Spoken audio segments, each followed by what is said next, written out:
continuing on with section 2.7, here's our real life problems.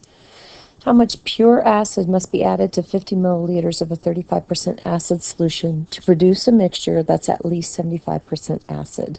So when you think of these two problems, think about if you had two containers, one in each hand, and they both had a liquid in them, and you poured them together, what would your final mixture be? So each one of these ovals represents our original parts. So in the first one it says how much pure acid must be added. Pure acid is 100%. It wants to know how much of that do we need to add. I don't know. So I've got that in my first container. In my second container it says that we have 35% acid solution and there's 50 milliliters of it.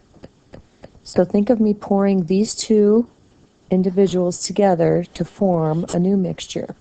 That mixture has to be at least 75% acid. Well, if I have X milliliters in the first one and I dump it in with something that's got 50 milliliters, my final will have X plus 50 milliliters. Once you have these set up, all you got to do is multiply inside of each oval to get your inequality. So 100% written as a decimal is just 1. Multiply it by our amount. 35% as a decimal is 0.35 multiplied by our amount. It has to be greater than or equal to 75% written as a decimal, 0.75 multiplied by our amount. And then we just solve like normal. So clean this up a little bit.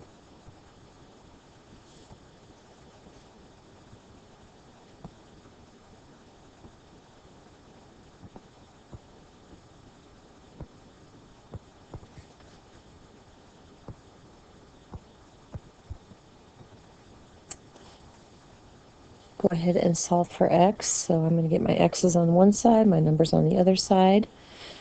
I went ahead and I'm going to subtract 0.75x from both sides. That leaves me with 0.25x. Subtract 17.5 from both sides. That leaves me with 20. And then take 20 divided by 0.25. And we should get x is greater than or equal to 80. Now, the original question wants to know how much pure acid do we have to add to this. So you can't just leave it at 80. It's really important that you put your labels on there. So we need 80 milliliters of pure acid.